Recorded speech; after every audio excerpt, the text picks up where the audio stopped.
Welcome back, freshmen and others who are joining us tonight. It's great to have you back in here for our second of 3 first-year seminar forums. Tonight's event is really exciting, and I can't wait to introduce you to our speaker. I just want to give a couple reminders to turn your phones off and be mindful if you do have to leave for any reason to do so as nonchalantly as possible. There are exits in the back as well if for any reason we do have to exit this room. And I hope that you all will be attentive and keep those phones turned off. Our speaker tonight is a peace activist and the author of our 2019 common read, Walking to Listen. After graduating from Middlebury College, he spent a year walking across the highways of America, an apprentice to the discipline of listening. His narrative work has appeared on This American Life and The Moth, and he teaches trustworthy listening as a practice in reconciliation, personal transformation, and peacemaking. We are honored to have him here tonight, so please join me in giving Andrew Forsthoefel a big yes.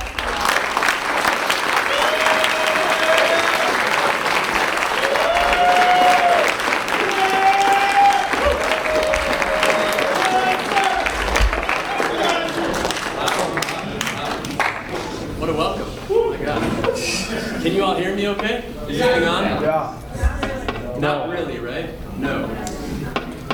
How about now? No. And now? Hello, right? Yes. Right?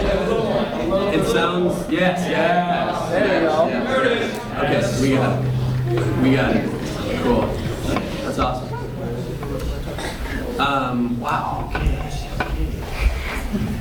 Nice. Yeah, I was trying to, you all are how many? 200 students or so in the first year class? Ish? Sure.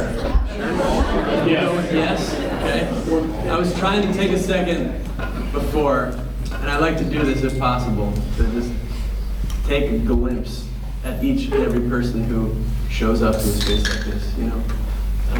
Yeah. Just as a way of saying thank you, you know, as a way of saying I don't take your presence here for granted, you know. I recognize that the most precious thing you could ever give another human being is your attention, is your presence, you know. And so if I haven't made eye contact or looked at you yet, I hope to at some point over the course of the next hour we have together. And if that doesn't happen, know that I'm just beaming you that message. You know, like a fundamental thank you for who you are and for being here. Which, it's like, why? Why should we thank each other like that? You know, like, what's this guy talking about? You know what I mean? The why to that question was something I really began to learn on this walk. Why I should be deeply grateful for you know, and why I should be interested, why I should give a shit, you know, about what you've lived and about who you are and about what you've survived or what you're surviving right now, you know. I say thank you for being alive because it's not always easy to be alive, you know. And if you haven't learned that yet, you will. But we have each other, you know. We have each other. We don't have to walk this thing alone. You know what I mean? We don't have to do this thing alone. So yeah, it's nice to not be alone tonight, you know. It's nice to be here with you. You all have read my book. Correct? All right. Who hasn't? Come on. Thank you. Yeah, you're like, nah, dude. Be honest. I love it. I want the truth. So some of you have, some of you haven't. For those of you who haven't, guess I'll give a little bit of background about why I'm here. Those of you who have read the book, bear with me. And also, I welcome your questions at any point throughout this talk. I imagine this kind of being an evening where I maybe sort of say some things for a little bit, and then I would love to hear what reading the book brought up in you, what these things that I'm saying right now are bringing up in you, what that thing I said about thank you and gratitude, what that brought up in you, in your life, in your walk. So at any time, if you feel like you've got a comment or a question or something to say, something that's real, I'd love to hear it. No need to wait, So yeah, I was about to graduate from college. I went to, y'all know Middlebury? It's not too far from here, actually. Yeah, it's like up in this region. Went to school there for 4 years. Had a good time there, by and large. But by the end of my time there, I realized that I was still longing for something. Still had some kind of unanswered question that my education there didn't really didn't take me into. And I realized it had something to do with people and really actually getting to know somebody. I realized that, wow, I just went through 4 years living with this group of people, and I didn't get to know hardly any of them, and do I know myself, and who the hell am I? And I've learned a lot about environmental studies and creative writing and, environmental policy, but who actually is this? Who actually is this? And who am I when I'm far away from anyone I know who's telling me who I am,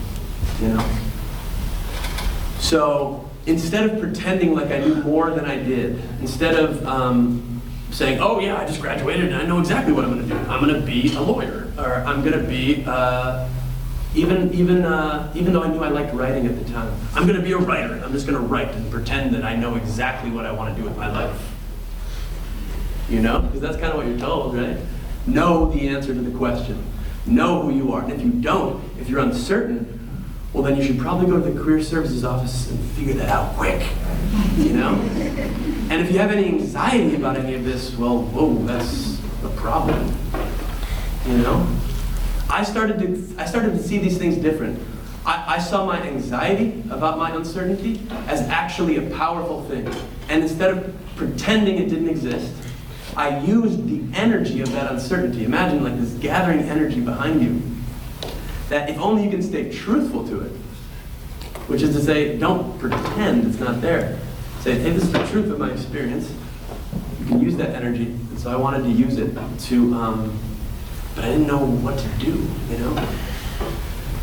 So I said, what if I just started walking? What if I could really start to explore and push this body? See how much weight this body can carry. See how far this body can walk. And what if I tried to see each and every person as my teacher? Each and every one of you. Imagine that. What if I, in this moment, saw each one of you as my teacher? As having lived something worth listening to? What if I gave a shit enough to listen to you as if you really mattered, as if it were true, that you mattered, and that you have something unique to tell me, that if I don't listen to you, I'll never get to hear or learn that unique thing that only you got, and it's called you in your life. And why aren't we relating to one another like this? What have we forgotten as Americans, as human beings? What have we forgotten about each other? Why are we so afraid of each other? Why don't we risk sharing a little more? Risk the question. My man Wyatt, right? I met my man Wyatt here. He's a volunteer firefighter. He's learning how to do it. Right now, as we speak, there's a fire burning on Whiteface. Yep. A structural fire. Yep. It's happening. And I was thinking about it, man. I was thinking about what you do and what you're proposing to do with your life. To rush into a burning building. Can you imagine that? Don't you want to know a little something about a human being who would be willing to sign up for that? I do, you know? And I was thinking about it, and the work or the risk of asking someone a question about who they are, a real question that might invite them into something a little deeper, something a little more real about where they're coming from. The work of asking a question like that can be, I think, terrifying in the same way that running into a frickin' burning building can be terrifying. And I want you to just sit with that for a second, you know? Imagine asking someone a real question. A real question. What do you think I mean by real question? Anyone? A real question. Yeah. Something that's something you have to think about. Something that's you have to really have to think about. You have to take your time to actually think about it. Yeah. I like it. Yes. What else? Yes. A real question. Yeah. Something that's truthful to the person being asked. Something that's truthful to the other person. Did I hear it? Yes. Something that's truthful. Why might that be? Why might something that's truthful start to feel a little scary to approach? Yeah. Because you can provoke a deep answer. Because you can provoke a Deep answer. a deep answer. And why can the depths sometimes feel scary? Yeah. Because sometimes you have to look inside yourselves for that answer. Yeah. Like they don't automatically have it right in their head, but sometimes. Yeah. Like they might really have to look inside themselves for that answer. And you as the questioner, what might you have to do if you're going to ask a question like this? Prepare to answer back, maybe. Maybe share something back. So you start to see the burning building that we might run into when we attempt to ask a question like this. But is the burning building real? I guess is a question I have for you. All the things that would prevent us from really getting to know each other in a truthful way, in a real way, where I'm happy all the time. That's all I am, and that's what you see. Or I'm tough all the time. That's all you see. I'm good. What? You know? Is it actually something to be terrified of, sharing the fullness and the truth of who you are, which is going to include your natural, inevitable human vulnerabilities, regardless of what shape, size, skin color, name, religion? I don't care. Being human means being subjected to things like the emotion of sadness, the emotion of loneliness, physical pain. You know? And when you're connected to all parts of yourself like that, well, that was the question for me. That's the question of who am I, really? And that's what I wanted to find out on this walk. And I wanted to see each and every person as having something to teach me on that. Something to teach me on that. And each one of us, you know, I look at each one of us in this room right now. And I wonder, you know, who are we here? What is each person carrying? Each one of us is an ocean of humanity. Do you know what I mean by this? Each one of us is an ocean of experience, has so much in us. And so rarely do we actually get to share it.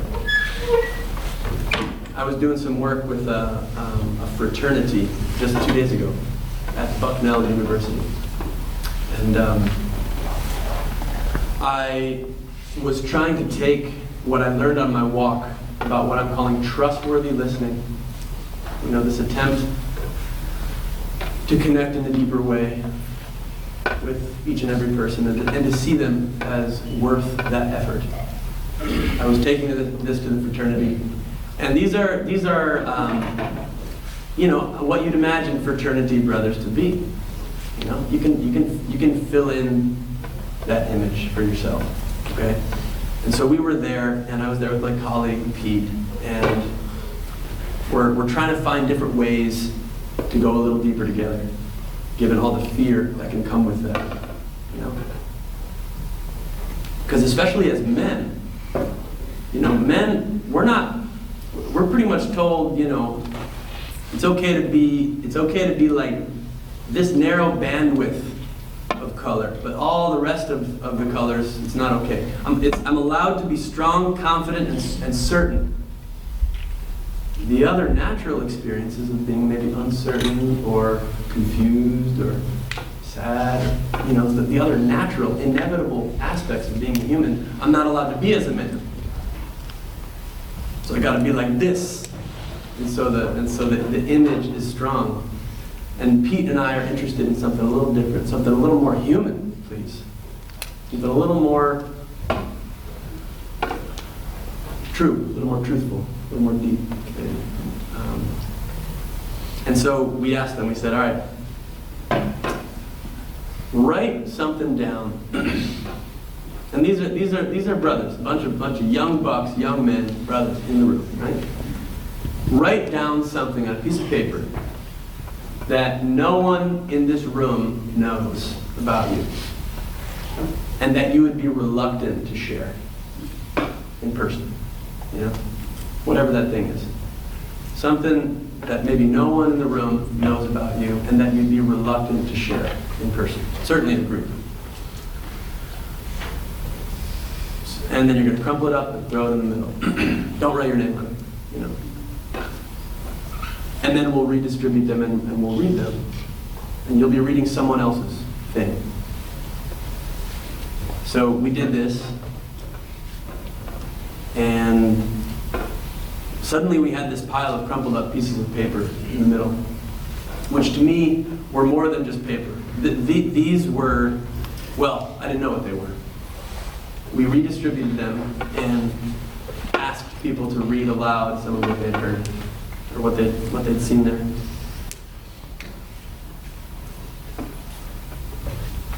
Any ideas what was written? Dark secrets, maybe. Yeah. Number one was, I pretend not to know what other people are experiencing, but really, I do know. And it's hard for me to connect. Okay. My older brother is estranged from my family. I'm gay.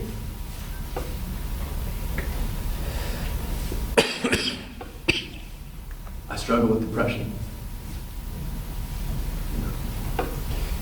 So we were, and these are things that were going on and are going on inside all of us.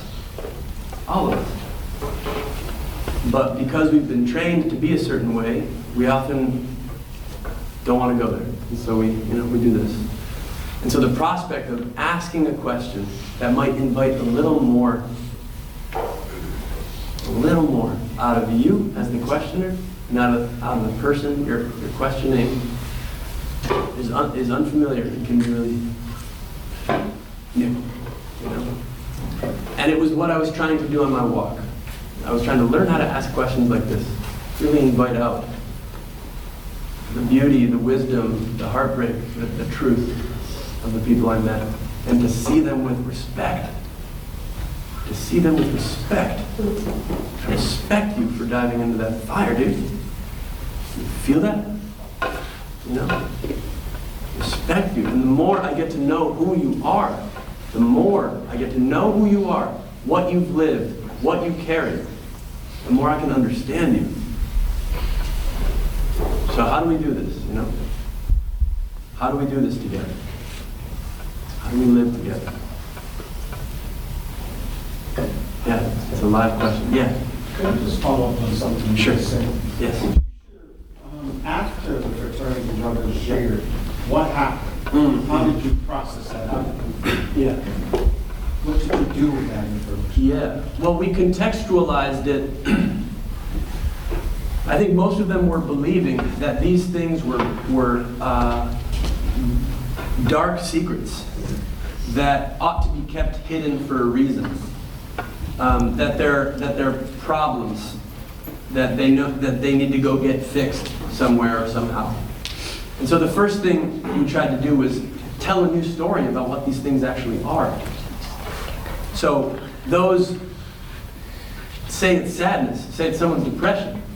If I'm experiencing that, and if that's a part of who I am right now, if that's a part of my journey right now, if that's a part of my truth, then that's a treasure I have inside me that can only become a treasure when I choose to give it to you and tell you about it and share a little bit more about who I am. Instead of trying to put on a happy face when that's not actually what I'm feeling. So I was trying to say to these guys, like this stuff right here, if only you trusted each other enough and respected each other enough to the point where you felt like you could share this stuff, where it wasn't some deep, dark secret that you got to hide away. But this stuff, the places where you're struggling right now, are the places that if only you can reach out from that place and ask someone about it, and ask someone about their experience of it, that has the potential to bring you into deep connection in a way that no superficiality ever could. So I tried to say, hey, all this stuff right here, these are your gifts, and you gotta protect each other in this stuff. Become trustworthy to the point where I would feel like I could trust you with this. And the kinds of conversations that emerge when you become that trustworthiness for each other, because you care. It's something that changed my life. It made me realize that there's so much more here that's possible. That I don't have to live this thing alone in isolation, you know. So, yeah, telling a new story about what these things are. My friend. I'm genuinely curious. Have you ever felt you hit somebody for something they said to you during your conversation? Yeah, that's a hell of a question. Have you ever felt the urge to hit somebody that I'm in conversation with because of something they said?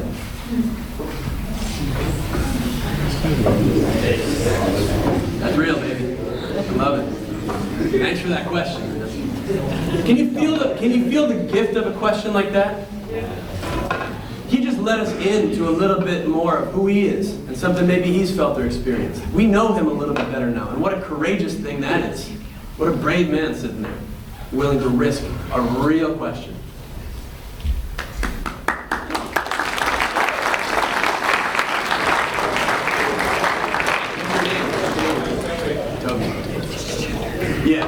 Yeah. What do you do when you feel that impulse? Yeah, what do you... I think about the potential consequences of going through it. Yeah. Nice. So you want to know what I do? Because the answer to your question is yes. Have I ever felt the impulse to, you could say, hit somebody, or you could say, there are lots of ways to do violence to somebody, right? You can do physical violence to them. You can also do psychological violence by saying mean shit about them, right? And trying to dump on them and hurt them with your words. That's violence.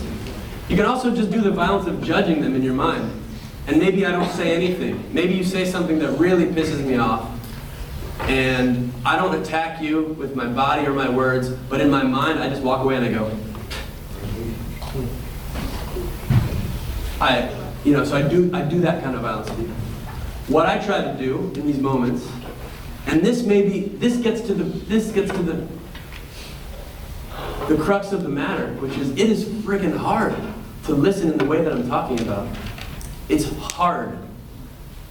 to open yourself up enough and to care about your connection with someone else enough to listen to them instead of shutting the door, doing the violence, and walking away, which is, I think, why we're in the mess we're in America right now. You know? We don't know how to care about each other. It's much easier to hate each other.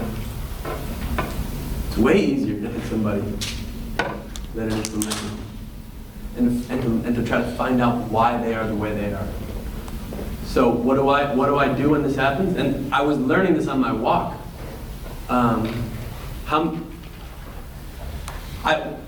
To this question, I always think of a story. I think of an experience I had on this journey with this guy in New Orleans. Some of you know this story, perhaps.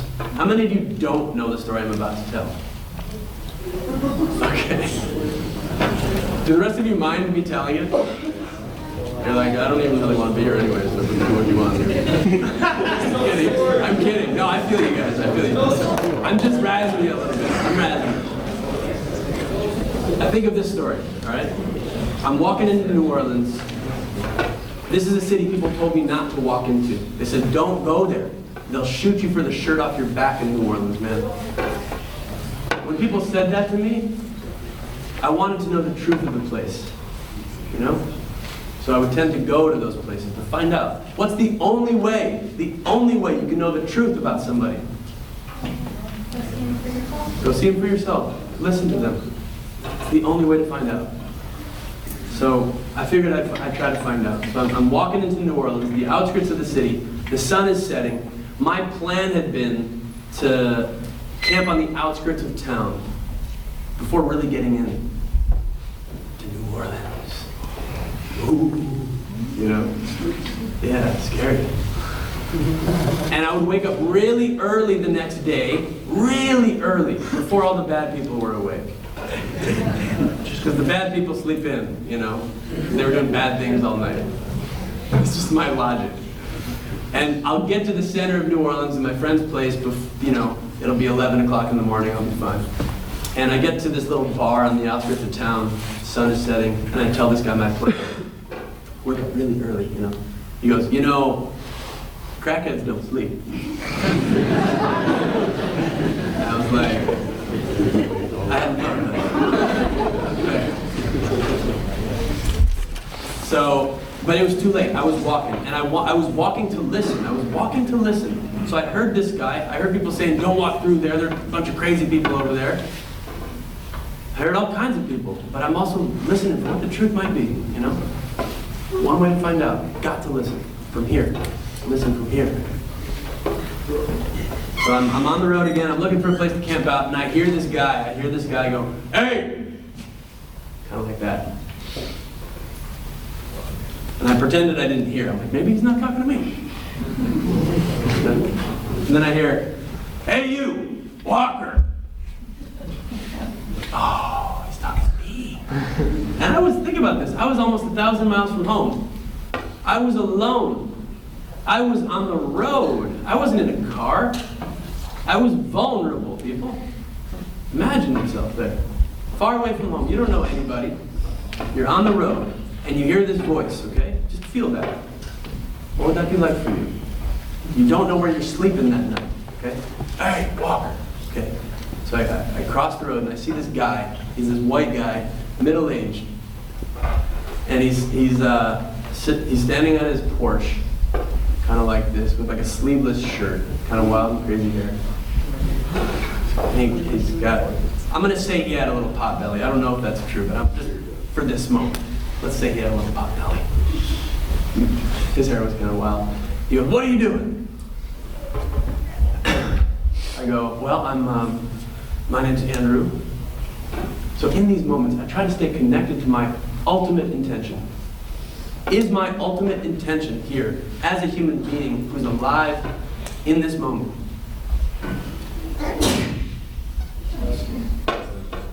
What is it? So know what that is for you. Why are you alive? Why are you here? Only you can know.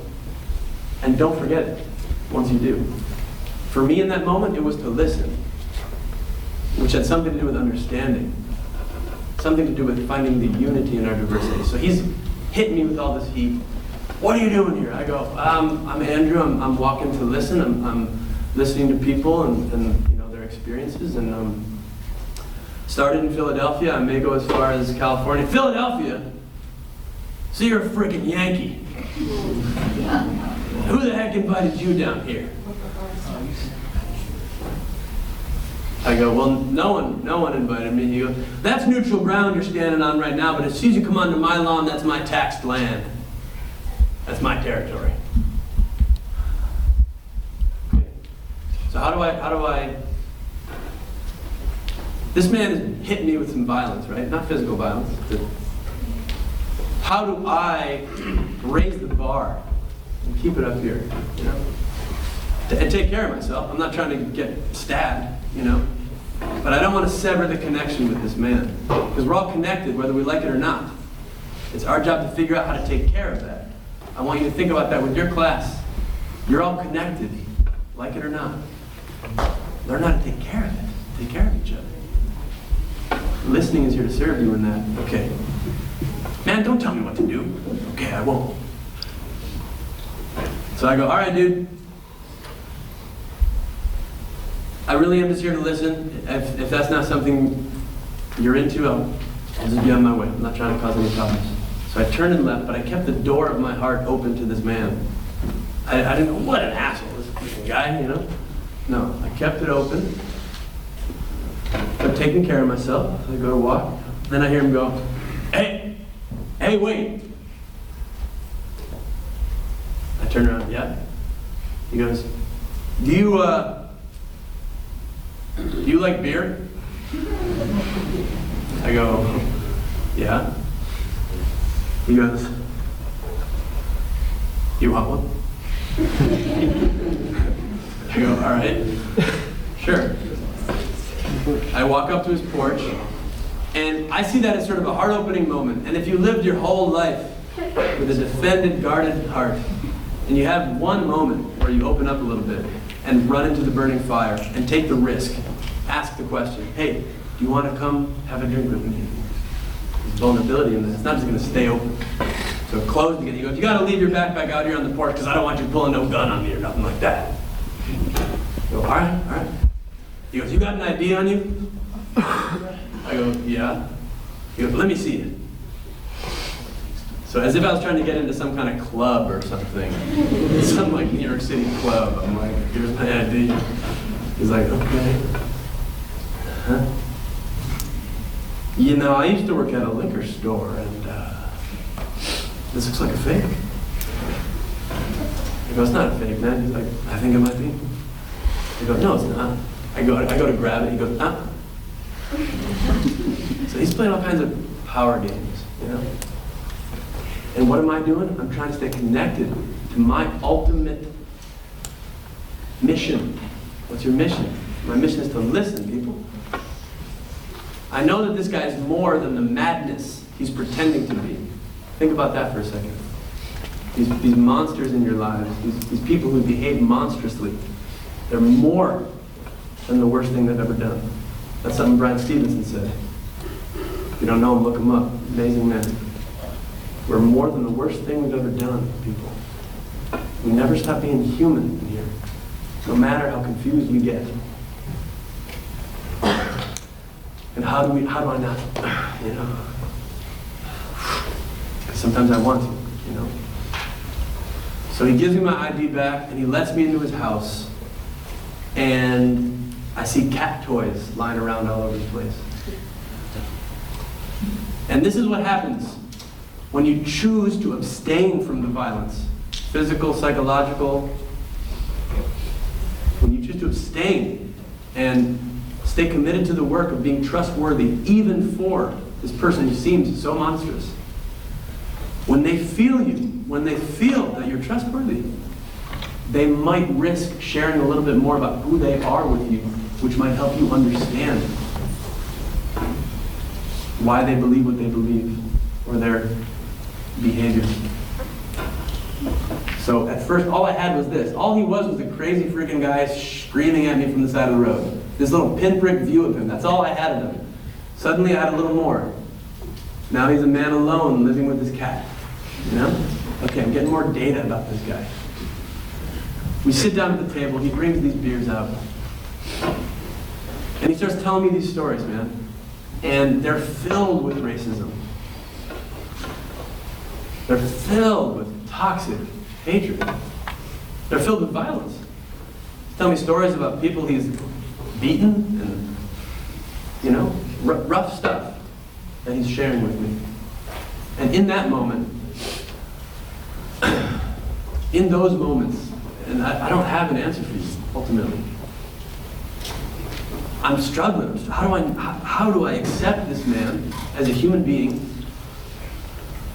and deal with this bullshit of his racism, of his hatred, of his ignorance? Like it's like this gooey. It's like how do I remember his humanity? And in the midst of all this, that's triggering me. You know, his hatred is going to trigger my hatred. You know, and so I'm going to want to respond in kind, eye for an eye, kind of a thing. But we know what Gandhi said about that. An eye for an eye will make the whole world blind, people. So how do I keep the bar raised here? See this man's ignorance and ask him to stand up. And how do you do that with listening? I don't know. It's a struggle. So he's telling me these stories, and then he goes, you know, such and such and so and so, I forget what he was saying, such and so and so, I was really pissed off that day because I had to bury my son. So I picked a bunch of fights with these guys, stabbed one guy in the ass, and you know. But wait, did you hear it? Did you hear what he said? He had to bury his son. He had to bury his son. He had to bury, and he couldn't stay open for too long. He wasn't going to share any more with me about it. But he gave that to me. He trusted me enough to share a part of his human vulnerability, the place where his heart had been broken. And it didn't justify his violence. It didn't make it okay. His racism, not at all. But it illuminated me as to how I wanted to respond to him. And having seen his human heart brokenness, I couldn't wish that he was deleted from the story. You know, I could no longer respond to him as if he were just some racist bigot that we'd all be better off without. Because I had sat with him and I found out a little more. So your question, man, I'm still living the answer to that question, you know? When someone triggers me, when I see ignorance or an unwillingness to be kind and respectful, when I see that in someone else, in some ways they're my fiercest teacher, because they bring up in me the very thing that I'm judging in them. Do you understand what I mean by that? Yeah. If I see the hater, someone who's hating, and I then hate the hater, I have become the very problem I want fixed. And so we have to become these things. We can't just talk about peace. You have to become that in your moment. You can't just talk about respect. You become respect so that when someone's with you, they feel respect. It's not just an idea. And for me, trustworthy listening, and yeah, and I don't have a magic formula for you about what trustworthy listening is. All I have is an invitation for you. Trustworthy listening, what is that? What would that look like on my walk, in my life? Trustworthy listening with the people you're sitting with right now. To see each other as each other's teachers. To see each other with that kind of respect. Trustworthy listening, what would it look like? And when someone triggers you, see if you can ask them a question about it. See if you can ask them a question about it. And see if you can say, hey, you just said something that is really hard for me to hear, and I'm sad about it, you know? And I see things a little bit differently. but I care enough about this connection. I want to know. I want to know more. Why do you believe what you believe? Where did that come from? But what I have found is the more I engage with people in an argumentative sense, the more stuck we get. I'll tell you another story about that in a second, but we've got a question. I got a couple questions for you. The first one is, how long did it take you to walk here? It took me 6.5 hours. I'm a quick walker. No, I drove people. And the second question is, which of the states that you visited, Yeah. which one did you like the most, and which one did you not like? I think it's hard to pick a favorite, because what I was trying to do was show up to each moment as if it deserved my whole attention and appreciation. In the same way that I thanked you at the beginning, like I was trying to see each place, I was trying to thank, But there were some places that I connected with in a deeper way, and I would say the northeastern corner of Arizona, Navajo Nation, was a place that really claimed me, And it was also a place that was really hard to walk through for a number of reasons. It's the desert out there, it was summer, and I was a white man walking through indigenous territory, and there's a history there that I hope you know about. And so struggling with the realities of our history, the pain from which we all come, and what's the responsibility? What's the responsibility there? What's my job? And again, I think it's to listen, it's to find out. It's to find out more about other people's experiences. And to not, to not feel like I have to defend myself.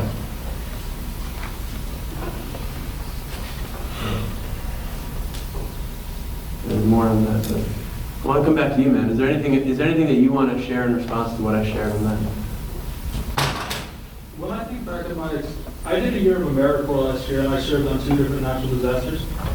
And so I had to deal with people, like I'm from Manhattan, I had to deal with people that I never in a million years would have expected to have to deal with outside of that situation. Like we were doing assessments right after Hurricane Michael, and not many people were focused on Hurricane Michael at the time because Irma had hit a week before. And so did some of these people share things with you that were really hard to hear? Some of the, it wasn't so much that I wanted to punch them in the face, that was just a hypothetical. Sure. Because you mentioned that you talked to a lot of people that disagree with you. Yeah. But there were people of many races and nationalities and backgrounds on my immediate team.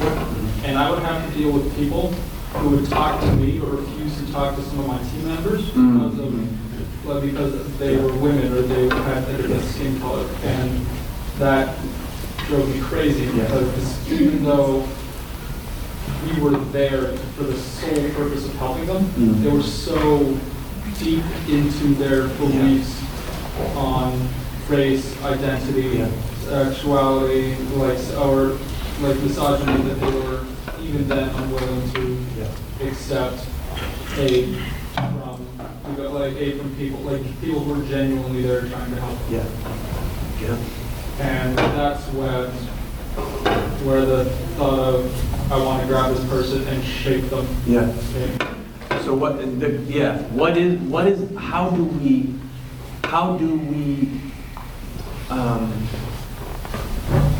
how do we who see the benefit of engaging with all human beings, respecting all human beings, how do we invite someone who doesn't see things that way into changing their minds? Yeah, I mean that's a question. How do you invite someone when you see that they're believing something that's causing real harm in the world? How do you invite someone into changing their minds? What works, what doesn't? And it's going to be a dance for each of us, each and every moment. There was a student at a school I gave a talk at recently, a student of color, young woman. She said, "Hey, I'm so glad that you've gotten to listen to so many people like this and have so many deep connections, you know? I'm really genuinely grateful that you've had that. But what do you say to the fact that so many of those people who allowed you into their hearts, allowed you to listen to them, wouldn't let me listen to them because of the color of my skin? Like, what do you say to the fact that there are people who wouldn't let me listen to them, wouldn't give me the time of day, simply because of the color of my skin? What do you say to them? Choice. You just make that choice. I don't know what to say to that. I mean, in that moment when she asked me that question, I felt once again that it wasn't my job to answer that question, but that she was bringing something to the table that I'll never know, I'll never understand as a white man what that's like. The place that she's speaking from, I'll never feel quite what she's feeling right now. And so it's my job to listen. And I don't need to shut down and get defensive and say, well, hey, there were some people who, you know, I'm a white man and I get projected upon too, and people. And that may be true. And I've got my pain to share, absolutely. But hold on a second. Can I get more interested in this human being's experience and what she knows that I don't? Can I see her as my teacher? So what do you say to that fact? And I just asked her. I was like, I don't know what you say to that fact, and I don't know how to. I know that fact does not change the imperative we all have to learn how to live with one another. Because here we are on planet Earth. We got to learn how to do it, people.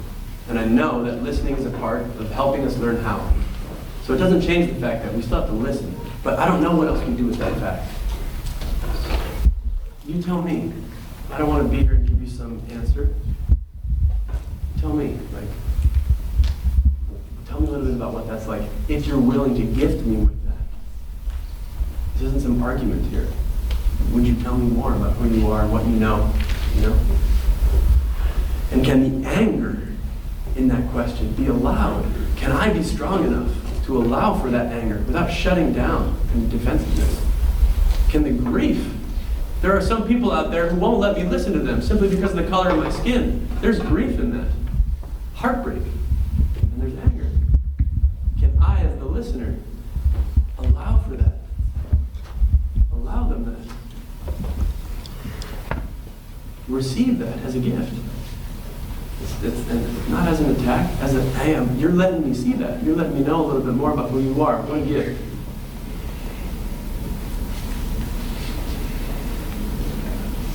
Yeah, again, that ocean of humanity that each one of us is carrying inside of us. Each of us in this room carrying an ocean of humanity. And maybe you've only just begun to find out what yours is, and just how deep you go. And that's where the listening starts, in here. And learning how to feel and understand and hear all of who you are. All of who you are. So that when you meet someone else, and they're showing you all of who they are, their anger, their grief, or their ignorance even. You're in relationship with your own. You've seen the places where you've got that too. And so you're not going to be too quick to cast them out, Yes, it starts listening deeply in here, learning how to care for what's inside there. Care for yourself. Give a shit about you, And all your uniqueness, quirkiness, weirdness, beauty, struggle, all of you, who you are. Yes? Going back to what you guys were talking about earlier about how you, I don't know if this is going to be the exact word that how to handle someone when you're having a conversation and you believe they're ignorant. You said earlier that you went around believing everyone was your teacher. Yeah. So, I believe that everyone can learn something from someone. And if that person you're talking to is ignorant to a certain subject, I think that communication is important and voicing and trying to help them teach them And out of that ignorance is just as important as we learning something from them too. So wouldn't that be a way to deal with wanting to quote punch someone in the face by talking to them? They do to their ignorance or racist, bigoted thoughts. Yeah, so I hear you saying, wouldn't, we're trying to see everyone as a teacher here. And right, we're all learning from each other, so that means that you got to recognize yourself as a teacher too, right? I guess what I would add to your beautiful offer is to just like what you're observing, the truth that you're observing is that we're all constantly teaching each other something.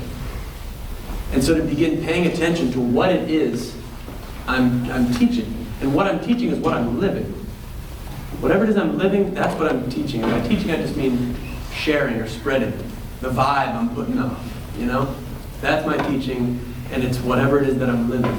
And so with someone who's ignorant, and again, it's like, I don't want to suggest that I'm not, Like I've got my blind spots, absolutely, And I think so if I'm wanting to teach a little something about compassion, say it's that. But hey, no, guy, like people are like, we gotta have compassion for people. Stop like, stop treating people like that. I have to pay attention to, it'd be one thing to say a bunch of words and try to convince someone to do that. I think it'd be a much more compelling thing to embody compassion in that moment and to let them feel that. But I don't know. Yeah, I love your question, and it feels like it's a part of this greater exploration that we're all a part of. How do we live together? How do we teach each other? How do we see each other?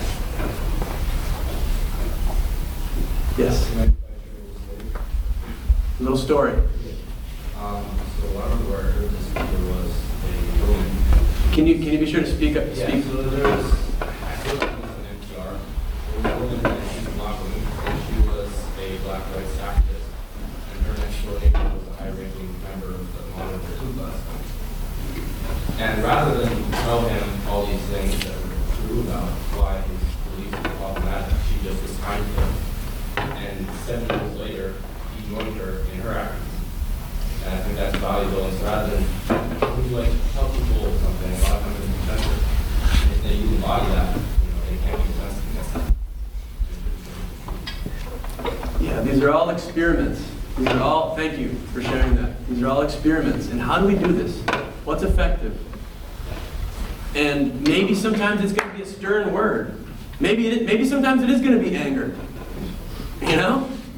And there are going to be parts of this equation that I'm not going to be able to know about, given the body that I'm in. I only know a little small piece of the puzzle. And each one of us carries a piece. Each one of us carries a piece. And a part of what my little piece is to say, hey, learning how to listen is going to be really, really helpful. Really helpful. Not just in this bigger project of learning how to live together, but learning just how to live with yourself. If you know how to listen to something like fear, as opposed to, like I'm afraid, here comes fear, it's like, yeah, If I can instead, okay man, what's going on? If I can listen to that in here. If I don't need to run away from anything inside myself, that's freedom. That's freedom. And from that place, we can love. From that place, we can care. And yeah, so it does start with you. It starts with you. So yeah, we've got a few more minutes. Got a little more time together. And yeah, I want to keep making space for your questions or comments or thoughts. And I'd love to hear also, like, how can whatever it is I've been sharing here, whatever it is that's in the book, how can you use this with each other here? You know? Or what does it bring up in you? Thoughts, questions, stuff. Yes? You talk more about your trip to Selma? Yeah. Can I talk more about my trip to Selma? I'd love to. Thank you for the question. The thing that's coming up right, so for those of you who don't know, I happened to make it to Selma, Alabama, in time for Martin Luther King Jr. Day. Just happened that way. I got lucky. And the police chief of the town, who was the first or maybe second African-American police chief of the police force in Selma, put me up in one of their trailers, the police trailers, and introduced me to all these people in town. And one of the men I got to meet was a man named James Perkins, who was the first black mayor of Selma. And he was willing to spend some time with me. And not only that, he took me out to Chinese food for dinner one night. And I was just like, as we were driving there, I was like, sir, I feel like I should be the one taking you out. Like, what did I do to deserve this, you know? And he said, I'm sort of like expressing how overwhelmed I was to be so welcomed, you know? So supported, so honored. And he goes, I said, what did I do to deserve this? He goes, you walked. And you're listening. And that's enough. Keep doing it, you know? So we went to dinner. And yeah, just feel that. Feel the power of that. Consider the possibility that your efforts to listen deeply to the fullness of the experience of the people around you is worth honoring, is worth someone taking you out to dinner for. This is work that's largely invisible, and it's so deeply important and worthy. It's listening work. So we're sitting there, and he shared so much with me about what he thought about life and his own life and the existing racism and the violence that is continuing to go on. And he said one thing that really struck me. He said one of the reasons why we still have this conflict, why there's still these lingering resentments, is because we never committed ourselves together to a process of truth and reconciliation, of which listening is an essential ingredient. He said also, it's one thing to know what you know about your history. It's one thing to know what you know about your history. Thanks for taking care of yourself now. It's another thing entirely to feel what you feel about that history. And until we really feel this stuff, we're going to stay stuck in the trauma of it. And this again is where trustworthy listening comes into play. If I don't know how to listen to someone's feeling, if I don't know how to listen to someone, how do you feel about the fact that slavery existed here in America? How do you feel about that?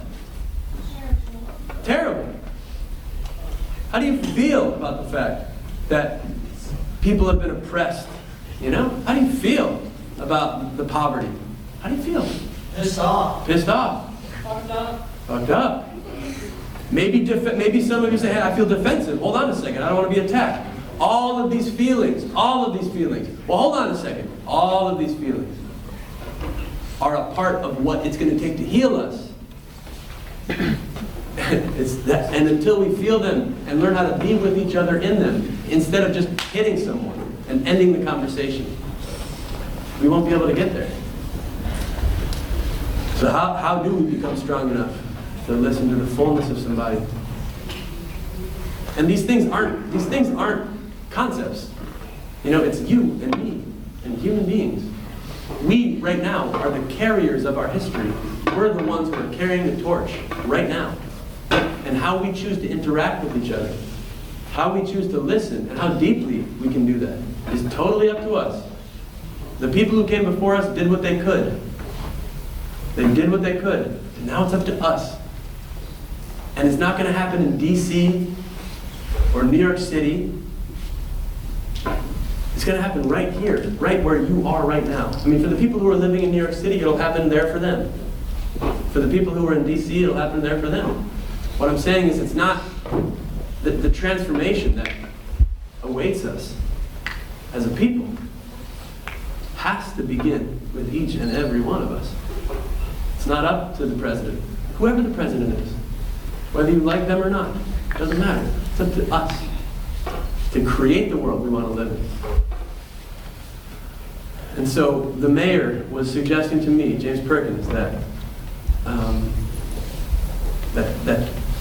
learning how to feel what we feel about this stuff, and how to do that in a beautiful, good way. Not to get smashed and get super drunk and then I'll feel it, but to do it in a good way, you know? You know what I mean? How sometimes it's hard to feel what you feel. Come on, let's be real here. Sometimes it's hard to feel these things. Learning how to do that is a part of becoming an adult, people. Part of becoming an adult. And the more I do that with myself, the more I'm able to do with you and yours. If I haven't learned how to feel my anger, then when I feel yours, I'm going to get threatened. So you gotta take responsibility for yourself. By listening, you start looking inward, exploring what all's in here. Take responsibility for that. And remember, we're all in this together, baby, whether we like it or not. And the more I've listened, the more I've found, oh, I like this. I do like that I get to be with you, you know? It would suck to live here alone on this earth, you know? It would suck to live with people who all were like me. What a boring world, you know? Such beauty in our diversity. Did you have a... you say you felt the presence of like people who passed away while you were dead too. Like, how did that feel? Like, that made you feel like concerned a little bit? Like, you feel guilt? Even though like you had nothing to do with it, you had to like people of like the same color were responsible for like horrible acts. Right. People with different color. Yes. Ah, such a brave question, man. Thank you. Yeah, what I hear in that is, you know, how did I feel as a white man, basically, walking through the South, where people who were of the same color as me, enslaved other human beings. I mean, imagine yourself taking another human being. Imagine yourself taking another human being and chaining them, literally chaining them, and then making them do work that you didn't want to do. And if they didn't want to do that work, imagine whipping that human being. This is what we did. This is what people of my color did, some of us. I think of it also with the Native Americans. I mean, walking through the Navajo Nation, this same dynamic came up. People who are white, like me, came to this place and slaughtered men, women, children, grandfathers, grandmothers, burned villages to the ground. And yes, white people were attacked too, and so it's what can quickly happen in discussions like this is white people can begin to get defensive and say, well, hold on a second. I mean, yeah, awful shit was done, but like we suffered too. Do you think it feels good, ultimately deep down, to be a racist? No, there's deep suffering in there. And then there's the question of, well, white people, you know, have experienced poverty, and so as we approach the healing, what I would like to invite us into is saying, yes, we all suffer. We all suffer, no matter who you are, no matter what body. And every one of us needs to be heard in that. But don't let the fact that you suffer too stop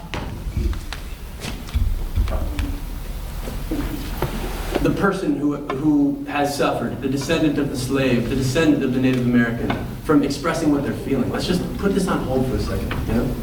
Put it on hold and let me listen. So what did I feel as I was walking through these lands? And did I feel guilt, is what I heard you say.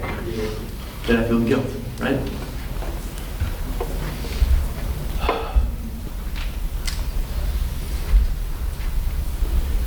Yeah, what am I feeling right now? I'm feeling like, I'm feeling it now, man. And the main thing I feel is grief. The main thing I feel is grief. Do I feel guilt? Sometimes I feel guilt, man. Sometimes I feel guilt and shame. And sometimes that's there, you know? If I can, and sometimes I have to do justice to those, you know? So the thing about shame and guilt is that they are emotions that often keep us from connecting and staying connected. So if they're there, I want to do justice to them. But there's something beyond the guilt and the shame and the defensiveness that those things can engender.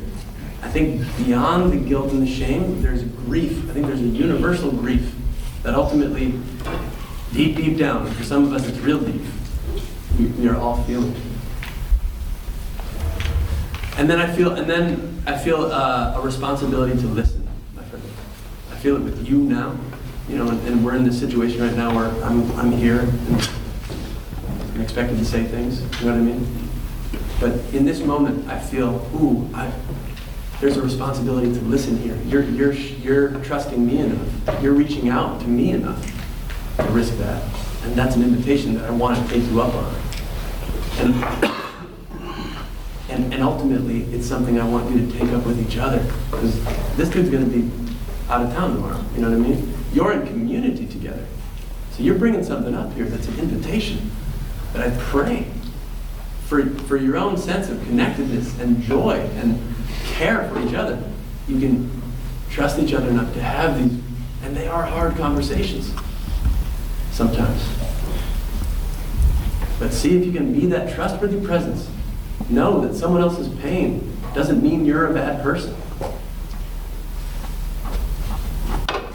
Know that you belong here. Be strong enough so you can listen to each other. The responsibility to listen is what I'll finish with on my question. Yeah, I felt the responsibility to listen. As a white man walking through these lands, it was very apparent to me that there's what do I do? What can I do? I can't fix it, you know. It's not my job to fix it. People who looked like me created an impact here, and now it's my job to listen to what that impact was. And do I think that's exclusively the role of white men, and that's the only thing they're supposed to do is just listen? No. And do white men need to be listened to also? Hell yeah. Hell yeah. Absolutely. The depths of those fraternity brothers, most of them were white. They're carrying some stuff, man. That needs to be listened to. I don't want anybody here. I don't want to lose anyone along the way. You know, I don't want to lose anyone along the way. We are one. We are one. All part of the same family. And yeah, families fight. And sometimes it's rough. But I don't want to lose any of the family people. You know, that's how I see it. That's the note I'm holding.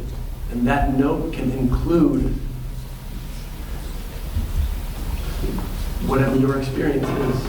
Listening includes. Listening listens. You know? You guys are good. You guys are so generous right now. This is a lot. This is a lot. We don't always go this deep in my talks. But somehow we've gotten there, here. And that says a lot about who you are. And I just want to take a moment to respect that you're still here and that you're still.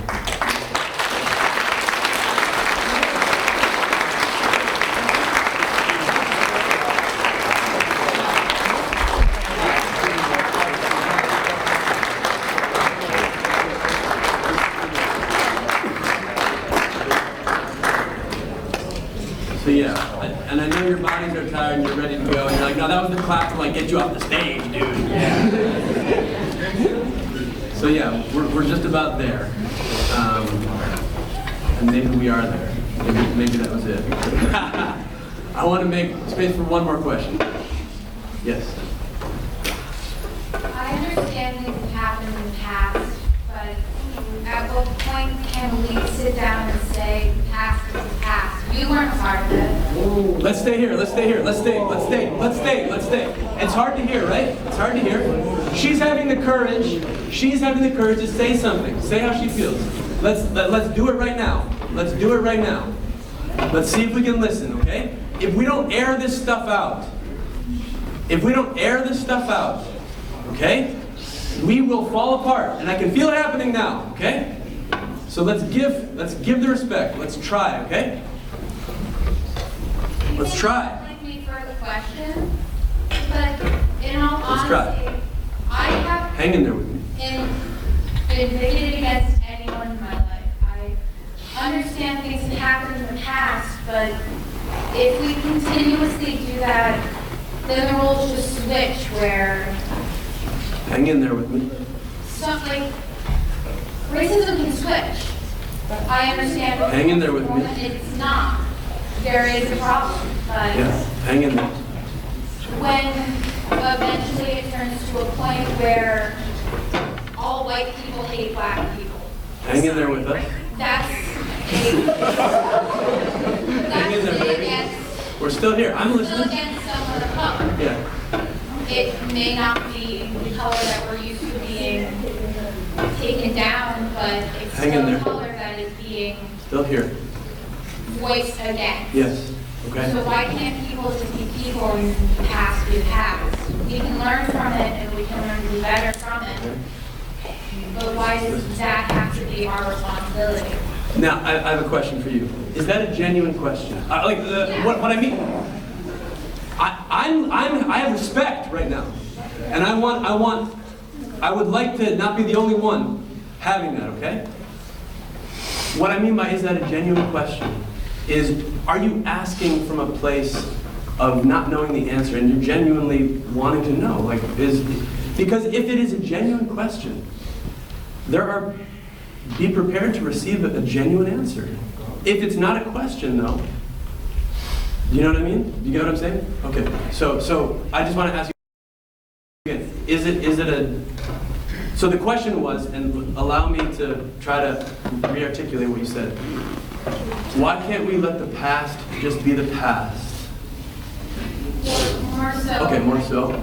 I can report it more towards myself. Okay. Why should I be held responsible for something someone I'm related to thousands or hundreds of years ago did if I've done nothing wrong? Okay. All right. Let's just let that sit for a second. Let it sit. Let it sit. Let it sit. So good. Okay. Before, yeah, we've got answers here. We've got answers. We've got energy. We've got hands raised, people. Hold on a second.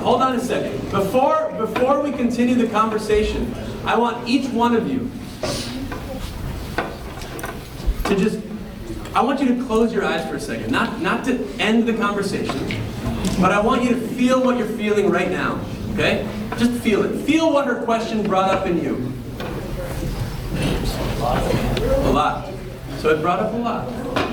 People are feeling it, okay?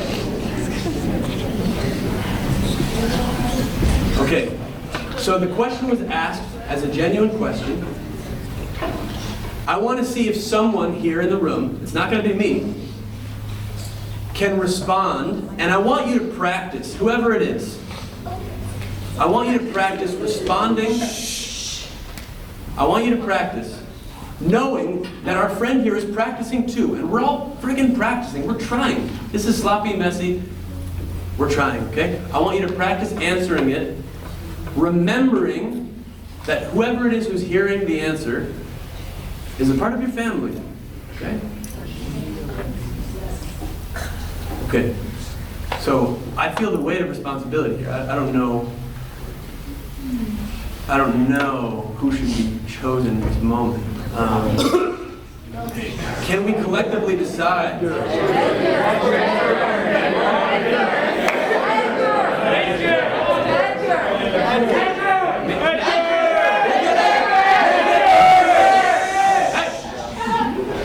Okay, I also just want to say,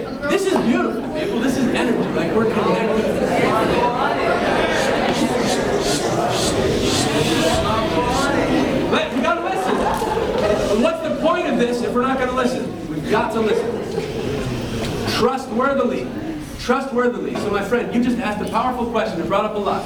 I would ask you to listen trustworthily. What does that mean for you to be a trustworthy listener right now? Trustworthy. Trustworthy. Edgar, I know you're out there. We're going to call you in a second.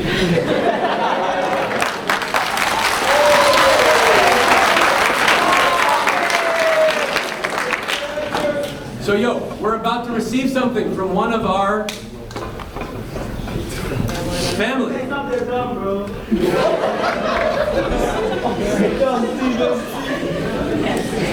I'm asking you to do something big here, okay? I'm asking you to do something big. I'm asking you to listen. It ain't easy. We're finding that out right now live, okay? Edgar, we're going to go to you after my friend here. Okay, I got a question for the speaker. So to answer your question, you sat there and said, what if slavery was the verse about the colors, right? Do you see your slave? Do you see my son? I'm going to give you an example. Can you speak a little? I can't hear you. I'm from New York City, right? And I'm where like Wall Street is, everything is. I get judged every day based on my skin complexion. You fail to realize that No. She's still talking. It's still her turn. Shh. Listen trustworthily. If All of you. was reversed, then it would be a totally different story. Right now, Rose is not reversed, and we can't sit there and put the past in the past because do you see who our president is? We owning up to slavery once again, probably in a couple of years from now. You want it to be in the past. You come out to be in the past. But for us colored people, we can't put that in the past because every day we get judged by it. It's hard being here, being the only black person in the class. Stay with It's us. hard being here, going to college because people keep doubting. She just shared something real. You may hard. not see it, but you have more privilege than us colored people and us minorities. We have to work 10 times as hard just to get the attention that you receive. You receive attention just based off your skin complexion. We over here don't get no attention at all, no matter how much work and effort we put into anything. So yes, if Rose was reversed, that would be a totally different story. But right now, Rose is not reversed. And as for us minorities, we can't put it in the past because we're still dealing with it to this day, no matter how many years slavery has passed. No matter how many years. Okay, now let us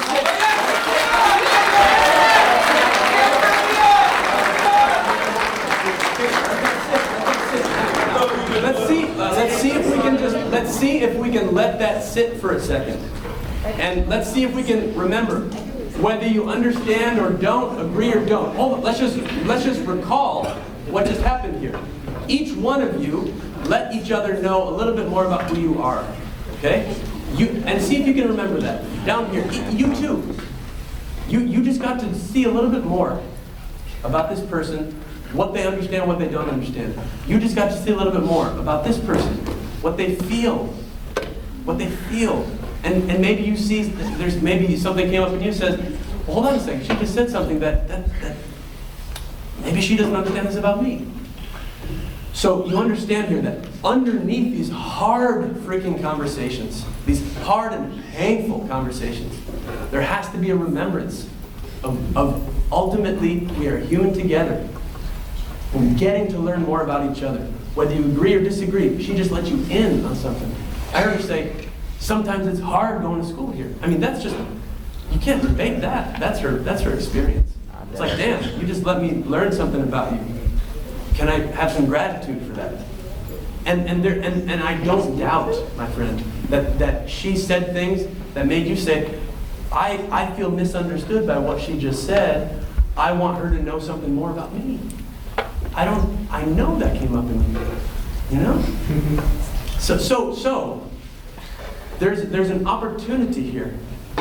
You feel me? There's an opportunity here to get to know each other in a deeper way, to get to understand each other. And there are all these opinions that we have to get through to find out about what your experience is and what your experience is. And as we do that, we enlighten each other. She knows things that you simply don't because she is who she is. She knows things I don't know because she is who she is. You know things that you don't know. She has lived things and experienced things that you don't know yet if you haven't listened to her. And listen, I'm not saying anything about right or wrong. I'm just saying she's a human being who has lived things. I don't believe any human being is worth banishing. And we're all going to believe differently about that. But did you notice how hard it was to listen when she was asking the question and you were responding? Did you notice in yourself you wanted to say things and you also wanted to go, oh, you wanted to like do things that would make the person feel bad maybe? Or like lift the other person up? Like how quickly it goes into sides? So I'm encouraging, this is perfect that this is happening right now. Because it's inviting you into seeing how hard it is to listen trustworthily, like I'm inviting you to. If we don't know how to listen trustworthily, we will continue on in the cycle we've been living since slavery and before. If we don't know how to communicate the truth of our experience, which might include a question that's going to trigger people. That's a part of your truth right now. And the thing is when you have the courage, I mean, she trusted us with that. When you have the courage to do that, it brings out something here. And if you can hang with it, we can understand. That's what's at stake here, is understanding. Martin Luther King said something incredible. He said something like, people hate each other because they don't understand each other. They don't understand each other because they don't know how to communicate with each other. What he didn't say that I would add is they don't communicate with each other because they don't know how to listen. Listening doesn't mean shut up and... I'm not saying shut up. I'm saying there are two parts to this equation. Expressing your truth, like we just heard you do. Like we heard you do. Expressing that. But then the other part of it, which is this part. And this is the hard part. Because when someone says something that you just, ooh, I want it, yeah. It's hard. Freaking hard. Okay, so I'm aware of the energy here, okay? I'm aware that there's a lot here. I'm aware that it has the power to bring you together, people. It has the power to bring you together. It can so easily separate you. It can so easily blast you into your separate little factions, and you'll never talk to her again, and you'll never talk to her again, and you'll say, can you believe she asked that question? And you'll say, can you believe she said that thing? No, I mean, it can do that, and maybe it will. But it has the power to do something else. It has the power to bring you together. And if you can't do it here, don't expect that it's going to happen anywhere else in America. Okay?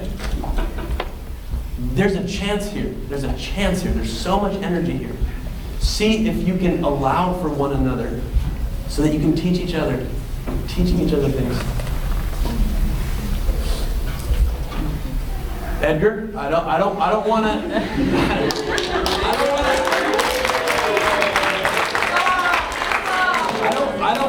I don't want to be a liar. So I want to ask for what you have to say, but I want you all to feel this for a second, okay? Just feel it again. What did you say?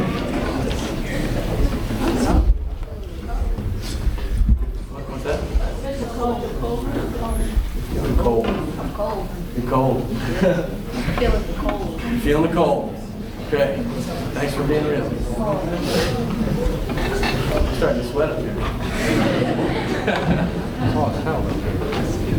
So I recognize that this is a moment that can and should be continued. And that when we finish this time together,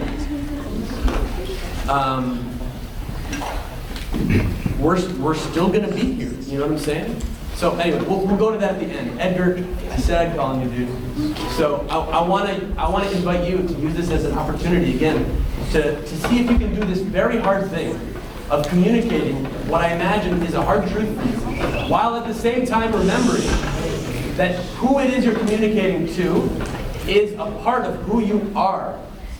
So, you got me on that? Don't dive right into it. Who you're communicating to right now, and it's not just her, it's all of us. I would ask us all to share the burden of this, okay? Share the burden of this. This is hard work. And it's not to fall on any one person's shoulders alone. It's hard work. Who it is you're about to communicate to is a part of who you are. Let's see how we do. Let's see how we do. It's not Edgar. It's not just our friend. How do we do in this moment as trustworthy listeners, trying to make a better world, a better freaking world than the one we inherited? So when you're ready to speak from that place, that's what you can. Alright, so I'm gonna go back to what she said, why the past can't be the past. And see, yeah. For the simple fact, just because I didn't go through it doesn't mean it doesn't affect me today. As minorities, we are put to a lower standard in society than to my other white friends, white people, as I can say. Okay. We are never, no matter what we do, no matter how hard we try, like Messiah said, we're never gonna get to be at that high point as white people are. Okay. Let's let it shh. Sit. Let it sit. Shh. Let it sit. Did you really hear what he said? Did you really receive it? Did you take it through? Let it sit. This is a gift he just gave us. It's a gift. Just because I wasn't alive when something happened doesn't mean I'm not affected by it. Let that sit.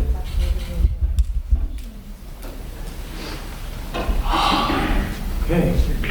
All right.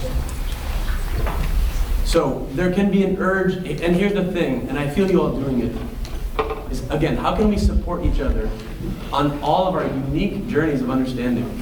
And again, what is going to incline each of us toward really receiving what you just shared? Receiving what you just shared. What's the quality of our listening? You know?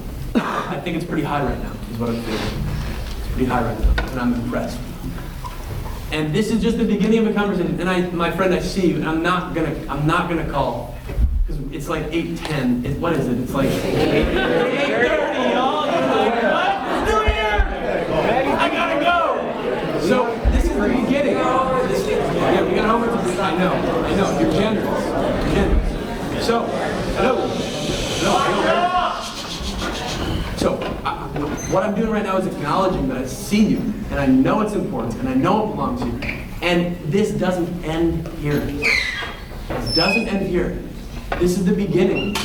This is the beginning. This is the beginning, people. You feel me? And this has the potential to bring us closer together. Okay? I want to see if there's anyone in the room right now who has it in them to give us I'm going to call it an honoring. To speak some words of gratitude for what we all just risked here and what we tried out. Someone who can just speak and say, hey, and someone who can hold all of us in that and include all of us. Not just him, just her. Someone who can say, hey, who's got a blessing for us of a kind. You feel what I'm saying? My friend in the back. Bless us up. At the end of the day, we all struggle in something. And it doesn't matter about color, it doesn't matter about race, it doesn't matter about minorities. Everybody has a struggle at the end of the day. I personally know that because of just by 3 of my neighbors and my dormitory OMS, they told me some stories that have just really like, damn. It threw me back because they shared it so openly and they're at that point where they can share with other people. And that's why I say, at the end of that, I'm black, and I do believe that minorities are that.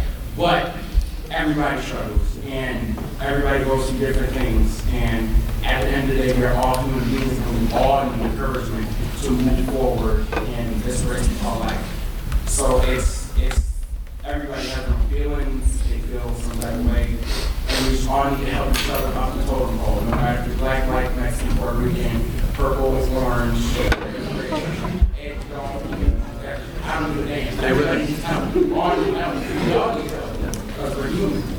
So we all suffer, we all feel pain, we all feel sadness. We all feel the same thing because we are all human beings. Yes, sir!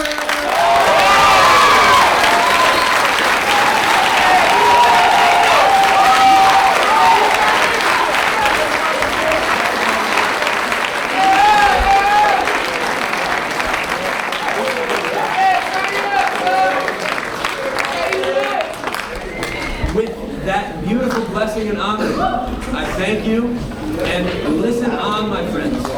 Listen on.